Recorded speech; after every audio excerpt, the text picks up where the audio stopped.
to be back on your screens again. Before I go too far, my name is Sandile Pahoyi, and on today's episode, sikhuluma nge-heritage yakho. So hit me up on Twitter and let me know what heritage means to you. As you can see, I am rocking my Xhosa piece. Now this piece was handed down to me by my great uncle, and I also can't wait to keep it for my son. Remember to subscribe on our channel and turn on your notifications because you need to see more of our content, right?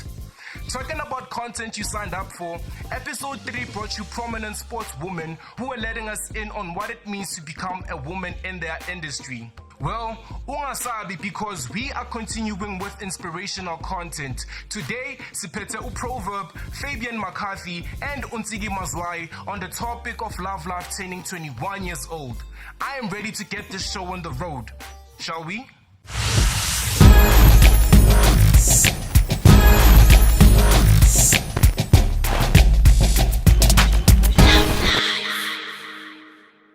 The National Department of Health, together with the Department of Sports, Arts and Culture, are behind Love Life and the work that we do.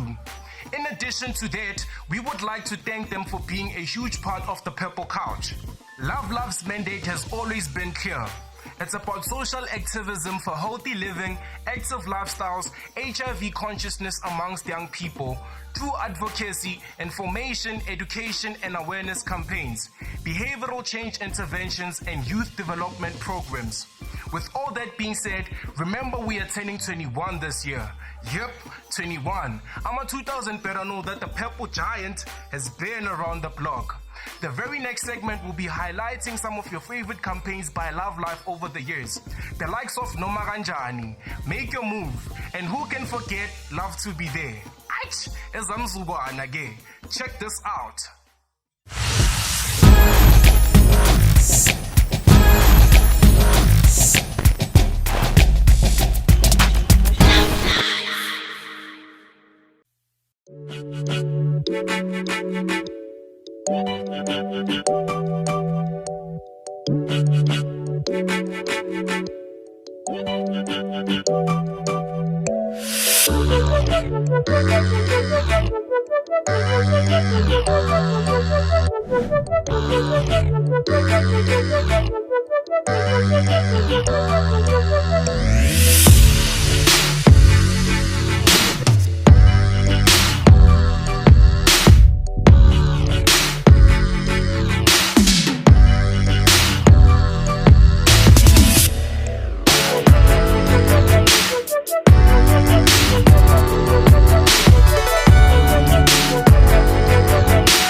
Resilient, kind.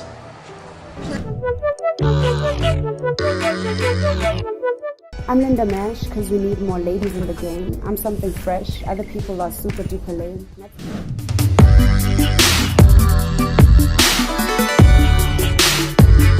Hey, Tusa right, get your snap on.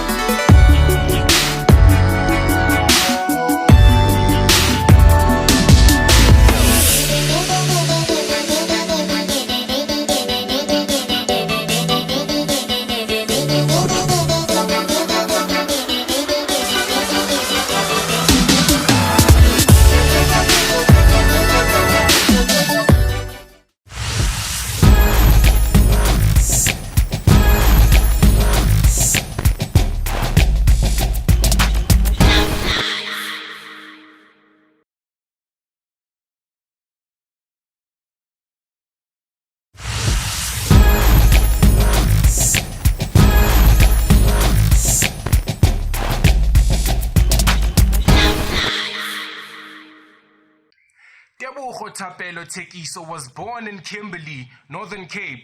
He is an amazing rapper, television personality, and TV producer. Basically, he is a jack of all trades. Ke makgona tsohle. Now, one thing you didn't know about this legend is that he was a Love Life groundbreaker back in the day. He's got some of that purple blood running in his veins, just like me. So do you know who I'm talking about? If not, let me help you out. Proverb is our guest, and I had a young chat with him. Check this out.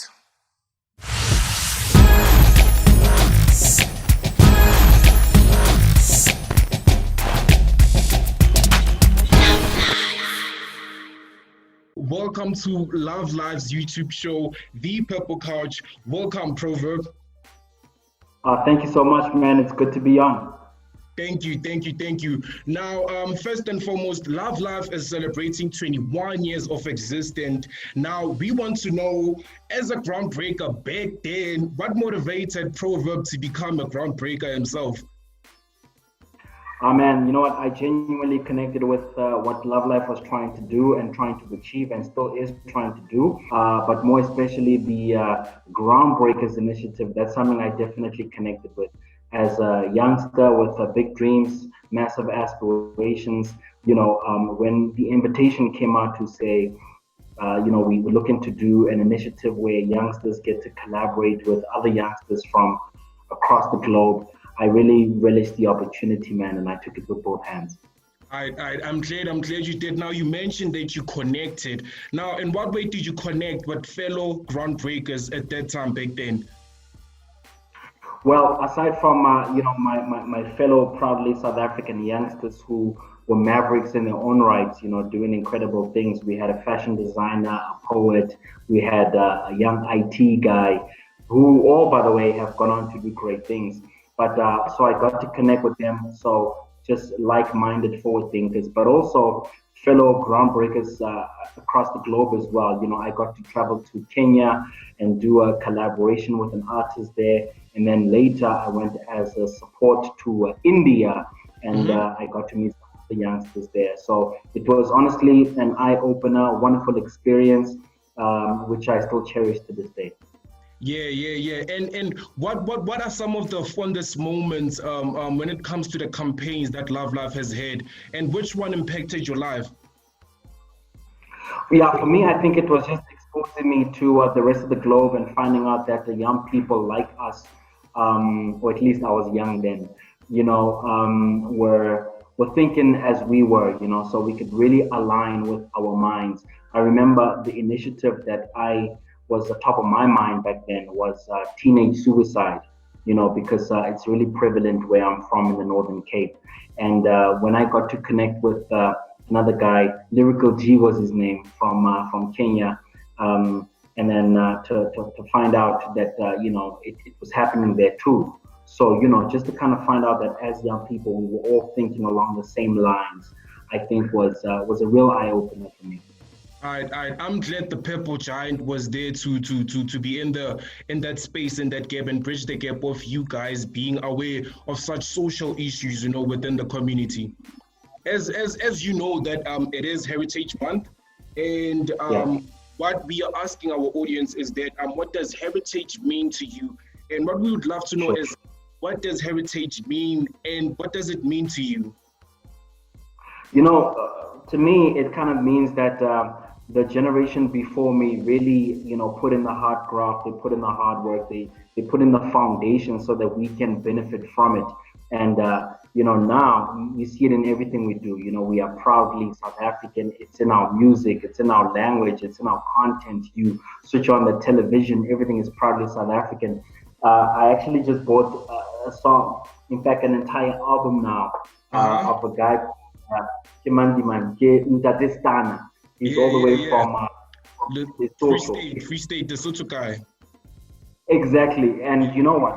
The fact that we can now enjoy even music and content in our own native languages, for me, speaks volumes about how we celebrate and acknowledge our heritage. And I sincerely hope to pass that on to my children and to the next generation as well.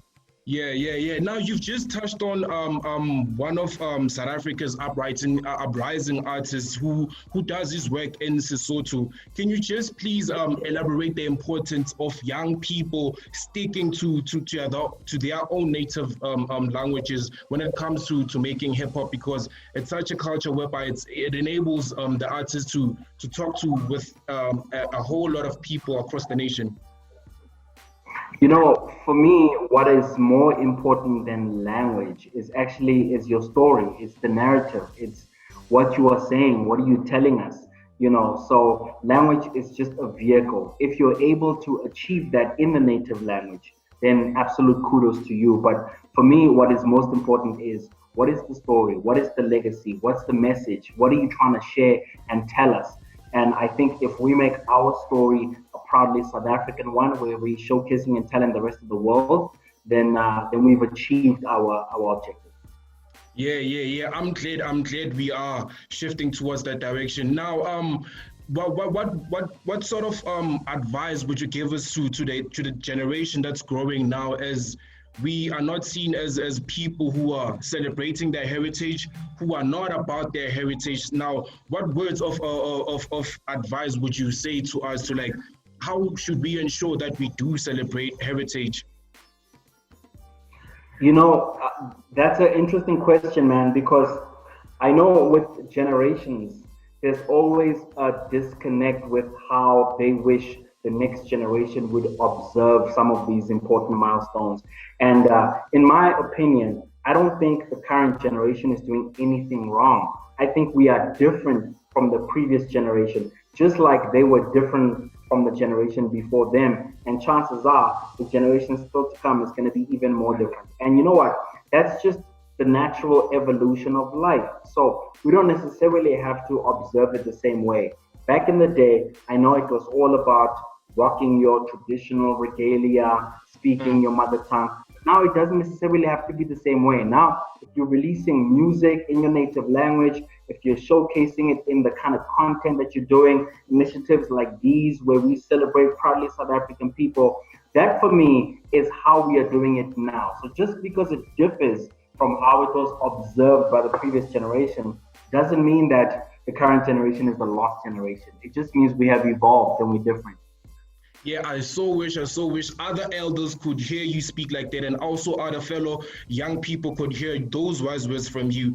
Now, as a groundbreaker, and for other fellow groundbreakers across South Africa who aspire to be like you one day, like what sort of advice would you give us? I mean, because you are a jack of all trades, Proverb. I mean, from the rap days, the presenter days, the idol days, you even went on to become a producer of idols, and now it's Kaya FM, and the list is endless for you. Like, what sort of words would you give us to young people who are trying to juggle all these things? Because there's a connotation which other elders have, that you gotta focus on one particular field in order for you to be successful.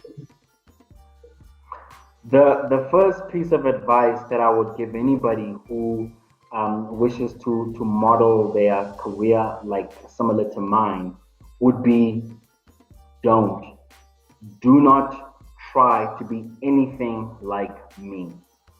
Aim to be better. If I can do this, it means you can do more. You can take it further. You can take it higher. If I've got 5 hustles that I'm working on at the same time, it means you can work on 10, because you are younger, you've got more energy, you've got greater ideas, you've got greater exposure to technology, to resources, to education. You know, you've got exposure to e-learning where the content is freely available. We live in the information age. So I say, don't try and be like me. Be better than me. Take it higher. Take it further. Go global. You know, with your ideas, with your thinking. Think out the box. Think of how far we have taken it, and how can you take it further. That is my challenge to you. I thank you and I stand you, and from us, Love Life, we thank you and we wish you nothing but the best with your future endeavors, Godman. Prayaka, thank you so much. I really do appreciate this opportunity. You know, I generally don't enjoy interviews and those kind of things. You know, I usually turn them down. And the reason I'm mentioning this is when the request came from Love Life and from Groundbreakers, that is something that I benefited from. You know, my entire career is as a result of the building blocks, and among those, Love Life is included. So I want you to know that I took it very seriously. I prioritized this. I put it in my diary, and I said, you have to give back to what gave to you. So you guys are among the building blocks, and you're the reason I am who I am. So thank you. And for me to you, Godman, Bona, I'm going to be a star. Shout out to you. I thank you. You definitely are a star already, my brother. But I know that, you know, the limit is still beyond the skies and beyond the stars. So I wish you nothing but success. Keep up the good work, and let's meet at the top. Thank you. Thank you, brother.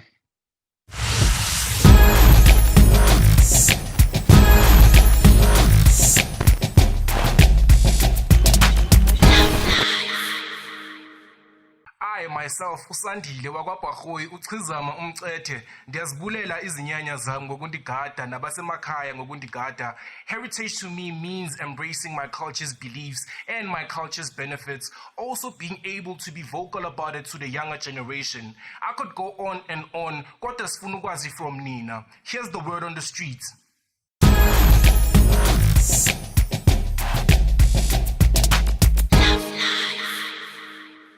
Sanibonani emakhaya dumela. Heritage is important to me because it helps me examine my history. Heritage is important to me because it's to where we come from as black people, as human beings. It is also important to me because it shows diversity in our society. Also, it leaves clues to how everything has evolved and changed. Heritage means to me living in a diverse world whereby we learn about different cultures and how people live in the world, how they wear, how they eat, and how they do things. Whatever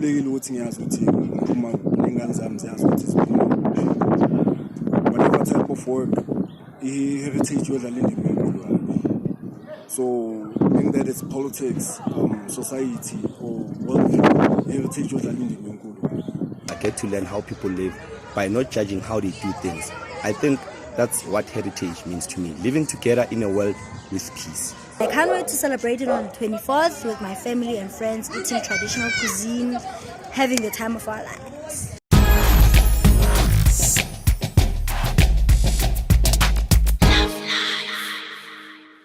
We are not yet done with bringing you exclusive interviews. Remember to comment below to engage with us on today's topic, including Proverbs Chat. In the meantime, let me tell you a bit more about our next guest. She is one of the Mazwai sisters. Her birthday is on the 23rd of September, a day before Heritage Day. She is also an ex-Love Life groundbreaker. Now, recently, you guys have been seeing a lot of her in these Twitter streets. I know Shemianu Anichulugi Sara and them socials. Yazini, let's not waste any more time. Help me welcome Ntsiki Mazwai.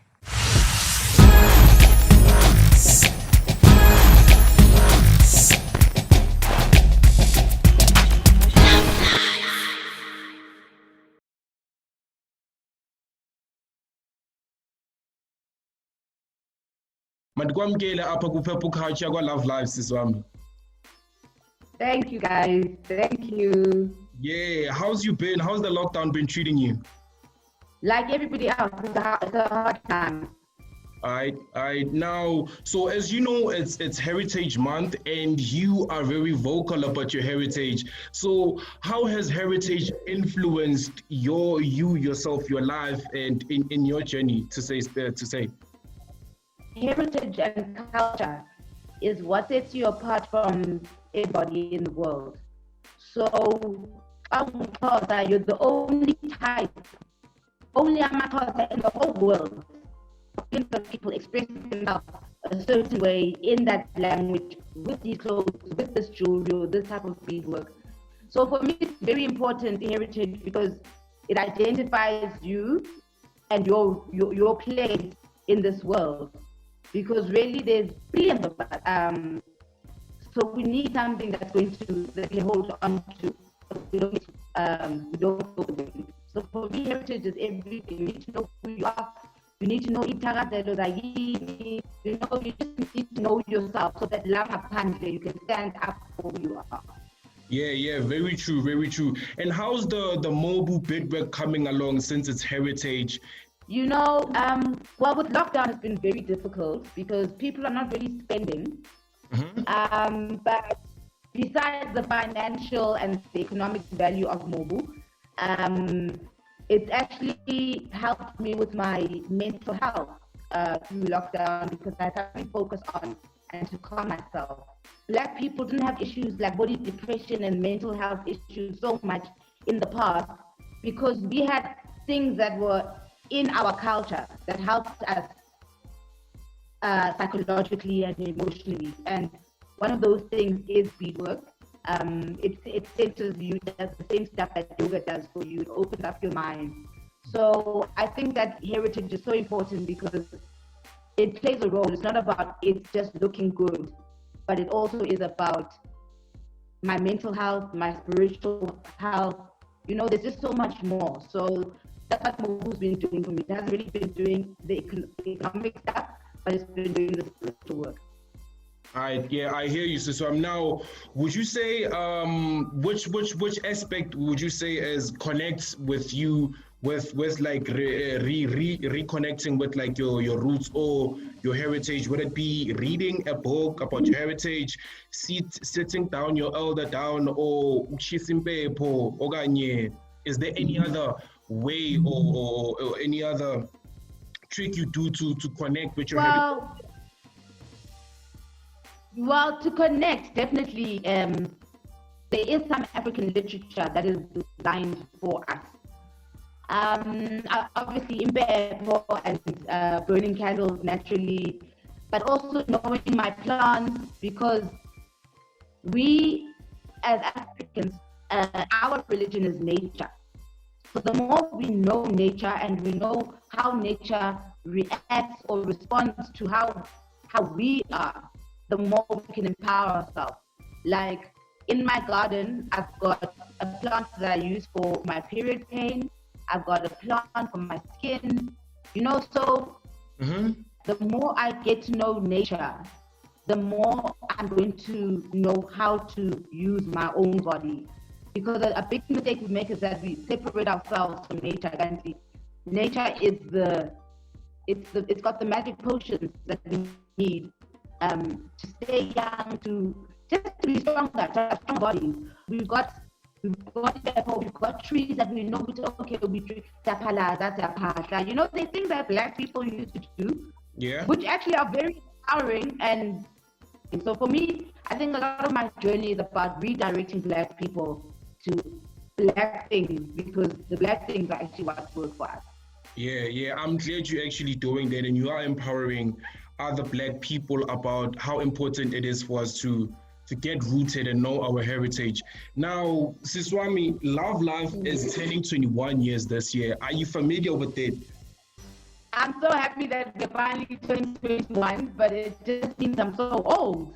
Because I'm one of the when Love Life first came into South Africa, I was part of the first generation. It's very exciting to know that we have managed to stay in the program and in the country and empowering the youth.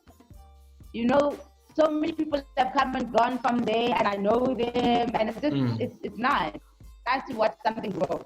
Yeah, and is there any campaigns that you remember that you were close with back in the day? Gosh, I've actually done a lot. I've done a lot with Love Life.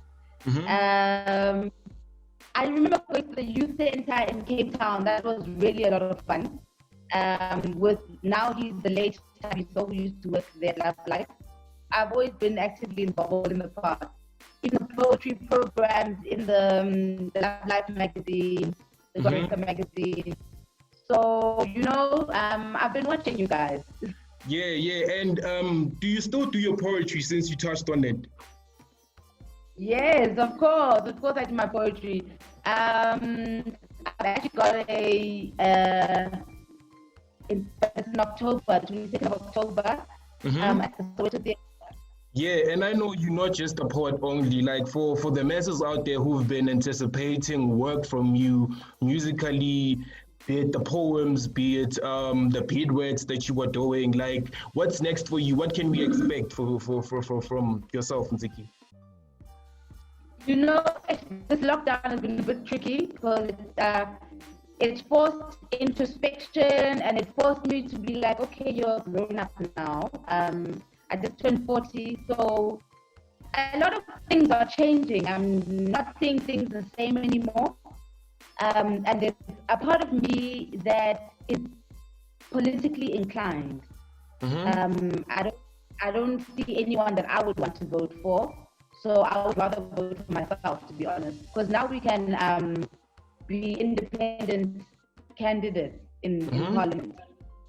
So that is making more sense to me as an older woman, using my words and my voice so that more people are impacted and more lives can be changed, you know.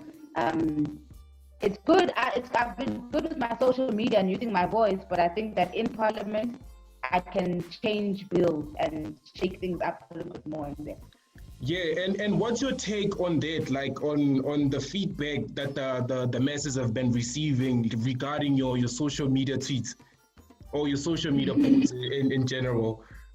I must say I enjoy the fact that I can be myself.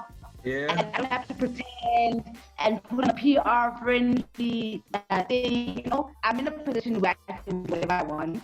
I know that, okay, she's crazy. This is a village crazy and it is what it is. And this is how it goes.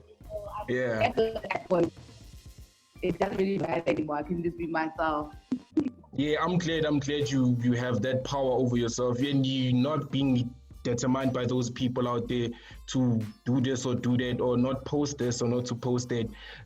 Now, Siswami, I can talk to you the whole day. Hey, like, I thank you for gracing us with your presence in this live chat. Now, I'd like to wish you nothing but the best with your future endeavors, my sister.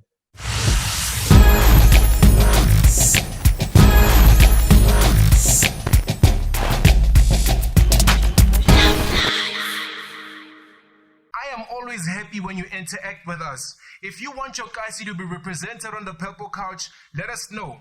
Better yet, send us a video of you letting us know what heritage means to you.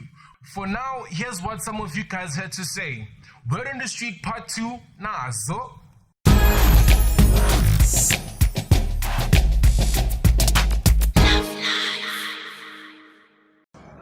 Hello, this is Lesego from Kagiso Extension 12. Why is heritage important? Okay, so this is our identity, guys. Like, it gives us a sense of belonging. We know where we come from, we know where we're going, right? And we can never get lost in between. So, like, yes, differentiator from different tribes. We can always tell Uti, you belong to this place just by looking at your behavior, just by looking at how you dressed, just by the food that you eat. You know, that's why it's identity. We can differentiate amongst different tribes just by that. Why is heritage important? It's important because sifunda ngendalo yethu nokuthi apho siphuma khona. It's let's say not only a month, but it should be celebrated each and every day because we from different backgrounds, different tribes. The reason heritage is important game because it's where we get to take a moment as a nation, speak as we are called, from our culture, history as a people. It's a pity that young people don't focus too much on it, but we should try and set our elders down so that we can learn from them, guys. It's important. Like, I love mine. I don't know about you, but I need to know good to do bad as I mean it's Sam and my culture, because now it seems like we're shifting into the modern society. So yeah, that's why it is important. I need to know where I'm from and where I'm going.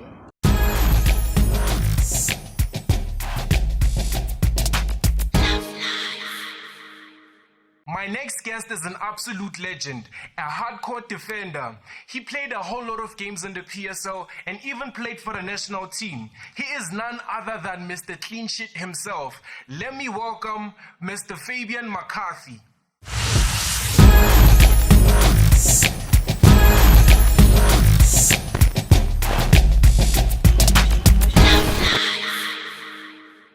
I vandaag een petit legend, Bafetu. Welcome to the couch, Mr. McCarthy. Thanks for having me. Thank you. Now, you've played a lot of games in the top flight of South African football and even played for the national team as well. What can you say about South African heritage with regards to football? Look, obviously, our late former president, Madiba, said sports unite people. So you could see it when we won the Cup of Nations, and obviously football. If you from South Africa, that's the first sport. We start playing from after we start walking or crawling. You kick everything, plastic bottle or something, kokasi. So for me, I mean, this is the main sport in Mzansi, and there's so much that brings every corner of our culture or history together. And like with the derby, that's where Mzansi is divided. Through that 90 minutes or so, but after then that Shosholoza, we are together. Now, and as a leader, like, how were you to deal with the pressure of being able to make sure that you're at the top of your game each and every week? Look, obviously, I actually sacrificed to pursue my soccer career. I wasn't the best. Where I grew up, Kokasi in Freiburg in the Northwest. There was cousins, my brothers, elder than me. They were more talented than me. But I used them to see, and I capitalized on their mistakes of not coming to training, coming late to training, coming late to games, not performing consistently, go out at night when we play a game tomorrow. All these things, I was just stealing here, getting it, saving it to say that, look, I want to play football. I didn't want to play football to be famous. I wanted to play football because I love the game.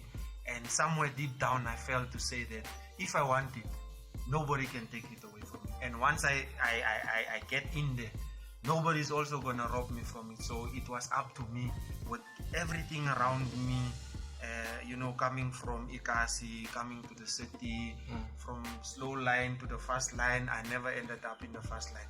At least middle lane, slow lane, middle lane, slow lane, off ramp. I don't go past the speed limit. The discipline. And how can you advise youngsters out there to deal with the pressure in life? Look, don't change. Even irrespective of who you are, what you do, or where you are. Like when you get to a place, there's somebody that's cleaning that office, there's somebody that's looking after the office. Just greet, because you find the people there. Greet everybody, go in, do what you have to do, greet, say goodbye, walk away. Nobody will pay you for that. Money can't buy that. So I'm saying is maybe my family has to contribute a lot, and other families from where I went and stayed with, because I never lived on my own for like almost 5-6 years into my professional career. I always stayed with families so that I know that, hey, cut 10, I need to be at home. There's nothing of taking a key, going, or have my own place, lock up and go. So that, I think, played a role, and also the value of some families where I stayed in Bloem. I lived with 2 families. In Josie, I came, I stayed with Ostenton Fredericks and his mother and his stepdad. So that was keeping me grounded up until, I think, when I was 25, I decided to say, look, now let me get my own place. My family wants to visit or so. But even then, I would know to say, hey, Chance, this is right. When you come to my place, certain time or so, you must leave, because I need to sleep. Because as a sports person, you can't make up when you lose sleep.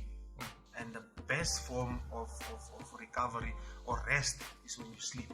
And an athlete needed more than actress or DJ or so, because when they're there, they're using something to give them that energy, or they can skip now, Shaya 24 hours, non-stop, or 48 hours. But Tina, as sports people, you have to balance it and find the balance to say that I have to perform for that 90 minutes, but it's not that 90 minutes, it's the preparations before, during, and after to recover. Now, sports has the power to unite a nation, and you, as an absolute legend that you are, how much of an impact do you think your era has made in this regard? Look, I think we the middle class of, before us there was legends that done it all, so we had to come and carry it over and take it to the next level.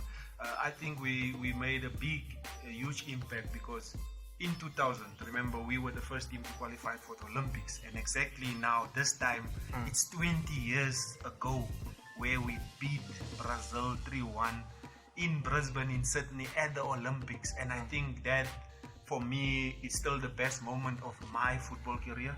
The best game I ever played, because Ronaldinho couldn't score. Although he gave me a spy 2, but I got him down. So that's the game. You don't go past me without feeling me. So he gave me a spy 2. The free kick, luckily Emil Baron saved it, and I said to Matthew Booth, this Muna, he mustn't come between us, because once he gets this way here, it's ure. It's vuvuzelas, So for me, that's the best moment of my life 20 years ago, and we're still carrying on. And the good thing is, the same group of players then, Ahmad Kluk.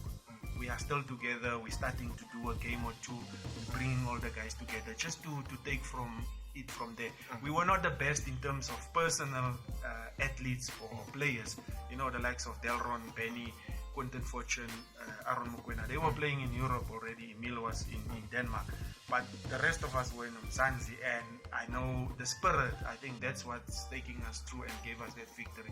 And also the coach, Shakes Mashaba, he played a huge role with Kenny Ndlazi and Tabo Tlatla. So that team, I think more about the talent, it was more about the spirit and the unity and the togetherness that gave us that victory. But then we couldn't qualify for the next round, and that's the saddest thing. But I mean, we beat Brazil, where Ronaldinho became World Player of the Year. So we had those in our squad: Abu Shaful, Stephen Frederick, Steve Lukuleya, Pele Nomvete, But I think maybe we were just born on the wrong continent. But we are Africans, and we carry the flag. I'm sure the nation was proud and still proud to this day regarding that event that happened there. Now, how does sport form a part of South Africa's heritage and also contribute to the nation's identity? Look, when you play a sport, you don't choose where you wanna play it, or in that area, or in that culture, or in that thing. Like I'm saying, I'm still trying to find out where do my culture fit in, Sutus, Tswanas, whatever, but I'm a South African. So I met everybody. I tried to learn Sutu when I was in Bloem. Didn't stay long enough. When I moved to Joburg, that's when the 9 languages came running and, on top of each other. So, I'm just trying to see and say, any sports, if you look at it, there's no way you're gonna just find this culture is playing this sport or this. Although it was born in them to say, sometimes some sports we say, no, that one is for the Mlungus. No, that one is no.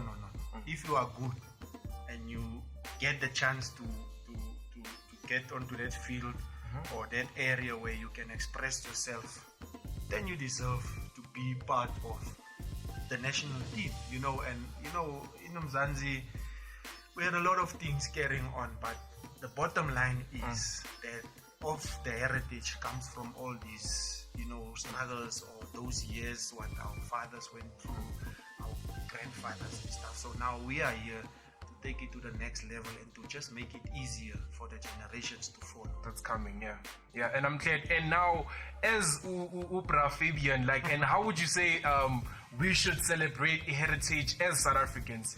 Look, you can celebrate it in whichever way you want it. But for me, I'm saying it's back to my roots. Go back home, go back and visit Gogo or Gray or somebody and go back just to sit and have time again to reflect and say, hey, when we were this, they like to tell us the stories of the past. But that stories was a reality. And if you don't learn from that stories, you're not going to survive. When you come from a farm to the dorp, if you come from the dorp to the city, the lifestyle and everything. But I'm saying you don't have to change. Maybe you change your dress code going to work or so, but don't change the person you are. Because that's where your heritage is coming from. And then in Mzansi, we just bring it together then. It's a rainbow nation. Yeah, I'm glad. And now you are a family man, Mr. McCarthy. And how do you ensure that you teach your kids about heritage? Look, for me, it's simple. I always tell my boys, my wife is from Johannesburg, but I always take them back to the Northwest to say that, look, this is where I used to play. This is where I used to go to school. I used to walk from there to there and stuff like that. But now here, you know, they have transport, or you drop them at school, you pick them up, you're taking him to extramurals, all those type of things. Tina, we used to do that on our own.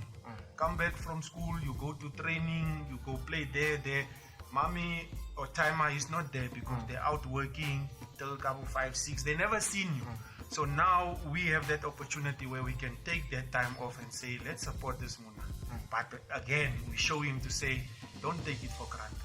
You know, I don't like it when I say I want to treat my child the same as the time when I grew up. It's a different era. But I must take him back to say that, look, where I am today is because of 1, 2, 3, 4, 5. So when you are here now, at least if you don't take 1, 2, 3, 4, 5, take it from 3, 4, 5 and make it better, and take it to 10, because that's how we're gonna carry on. And if your son, if I'm Madala or Grandpa one day, he must come back. I must take him back there where I'm coming from, story to show him and also share. Hey, man, I tried to milk a cow here, but hey, I didn't succeed. You know, and I was scared to drink the milk, but at that time I was saying, listen, if you don't drink the milk, you're not gonna get lunch. So start now. When we get to the house, you will eat. So that's how we grow up. I feel you. And to celebrate heritage, do you think more should be done for like the legends of South Africa, the sporting legends of South Africa? Look, obviously, you know, we're trying here in leaps and bounds and stuff. I'm saying, Tina as legends, we get the respect and everything, but then some of us wants to be treated special and wants to get that pity also. Nobody owes us nothing. What you done and the respect you get from people because of what you did, that enough. It's for me, it's a bonus, it's a plus on its own. So I can't come and say, hey, football legends you must remember, we have rugby, we have cricket, we have all these sports, you know, Abu, Ezekiel Sipeng and them, the runners, those guys. So all of us must take care, but the problem is we are not coming together as being united and say that, look, let's help this one in this sports. Although I can't run like Ezekiel Sipeng, but let me talk to those runners because I can give them something that they can take. Or call Ezekiel Sipeng and say, come here, man, help me here, man. Talk to this Muna. Or he can say, hey, this one he can run 120 minutes. So tell him how to pace himself in the game with the ball and stuff like that. So for the country, the different departments and stuff, they're trying to involve us. Like I'm here, you know. I'm thankful to Love Life for looking out and say you are a role model, you are at least wanting to share your experience, you want to come on board, you want to go wherever we take you. We're not saying when you only go to Sun City I'm available or London. When you go to Free State or Portobello or wherever, Eastern Cape, I want to go because I haven't seen those places. So let me go down there and talk to the boys. Somewhere or somehow, one or two will pick it up. And it will make something in their life or the way they see themselves in a specific sports or in life in general. Yeah. Now, you mentioned a thing or two about being a role model. And how's that journey been? Like, is there future talents for the South African teams? Look, there's enough talent. There's so many boys that want to play football. You must remember, every boy thinks he will make it or he wants to turn pro.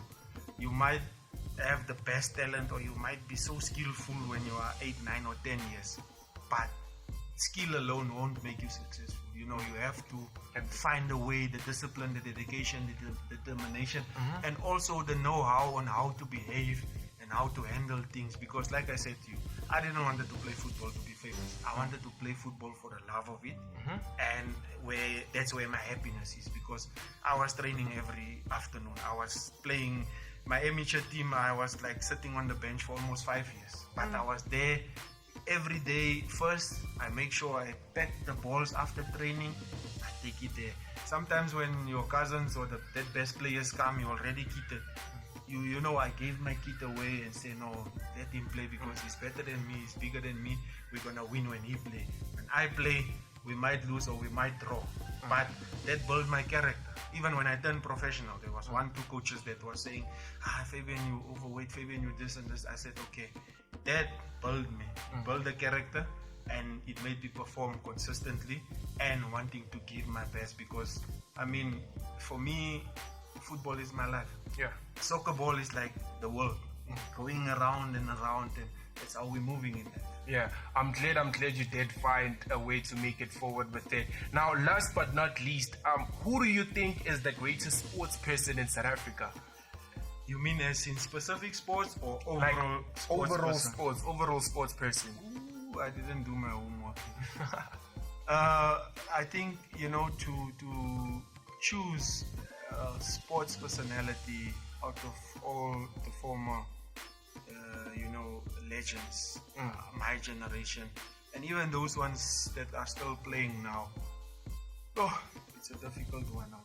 Maybe I must just speak myself and say I was the best. I thank you. You were the best. I am the best. Thank you. My record still stands as one of the defenders that we consider the least number of goals. Yeah. At my former team. Thank you, Mr. Because, if I was there, we were not going to lose that team. Yeah. Now, for the viewers who are watching there at home, where can they interact with Fabian on these social media streets? Look, I'm not that much on the social media thing, but Instagram, Facebook now and then. Yeah. I follow Love Life, so all the Love Life platforms I follow, they'll get me on there. Alright, cool. From us here in the Purple Couch, from Fabi, Mr. Clean Sheet himself, Siti Danki.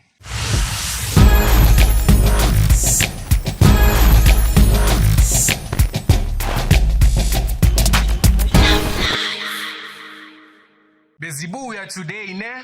Remember, the conversation continues online. It's hashtag the Purple Couch. Let us know what you enjoyed on today's episode and what you would like to have on the next episode right here on YouTube. City, happy 21st birthday to Love Life. A big thank you to the National Department of Health together with the Department of Sports, Arts and Culture for always being behind the youth. And of course, my guests, Proverb, Fabian McCarthy, and Ntsiki Mazwai. And a big thank you to you for watching as well. From me, Usandile Pahoyi, Uchizama, Umcete, Upukuma, Umtinyamakwata, DT Engos.